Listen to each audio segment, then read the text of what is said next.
Assalamualaikum warahmatullahi wabarakatuh. Alhamdulillah wa bihi nasta'in ala umuri waddin wassalatu wassalamu ala rasulillahi ajma'in. Anak kami sekalian, ini pertemuan kita yang pertama di bulan suci Ramadan. Kita memasuki sebuah materi yang baru, yaitu hijrah ke Madinah, sebuah kisah yang membanggakan. Nah, semoga kita dalam kondisi sehat dan kuat melaksanakan ibadah puasa. Lalu kita memohon kepada Allah agar puasa kita diterima dengan baik. Baik, sebagai pengantar pada materi kali ini, kita kisahkan bahwa Nabi berdakwah di kota Mekah selama 13 tahun. Dan pada masa itu tidak ada banyak pengikut Nabi, kecuali hanyalah orang-orang miskin dan para budak. Di dalam berdakwah secara terang-terangan ini, beliau dibantu oleh dua orang. Yang pertama yang namanya Khadijah radhiyallahu anhu, yaitu istri beliau. Yang kedua itu paman beliau, Abu Thalib. Kedua orang inilah yang selalu menjadi benteng pertahanan bagi Rasulullah Sallallahu Alaihi Wasallam. Nah, lalu keduanya wafat. Ya, keduanya wafat didahului dulu dari istri beliau Khadijah radhiyallahu anhu, baru paman beliau. Maka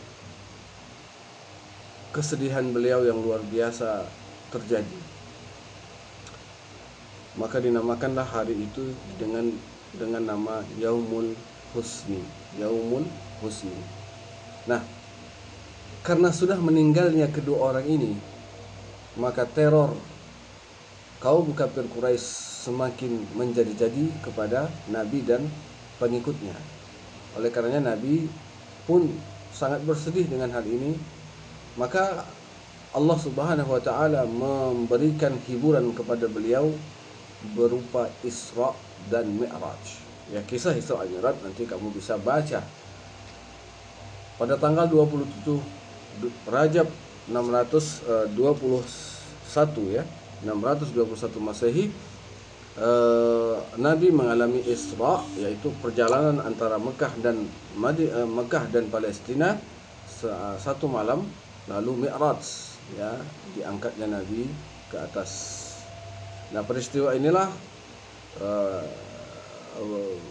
bermula dari datangnya perintah salat. Peristiwa ini terjadi 1 tahun sebelum beliau hijrah ke kota Madinah.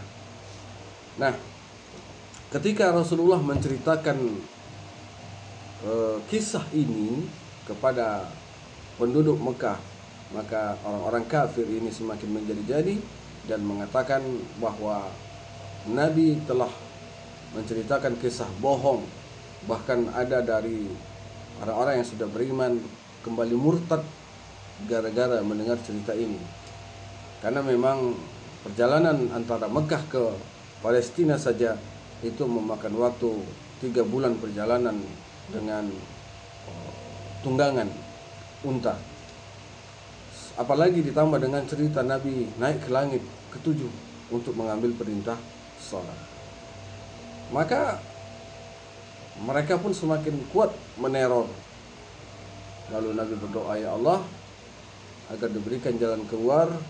Maka peristiwanya pun selanjutnya adalah Nabi diperintahkan untuk melaksanakan hijrah, dimulai dari sahabat-sahabatnya terlebih dahulu, lalu kemudian diikuti dengan Nabi Sallallahu Alaihi Wasallam.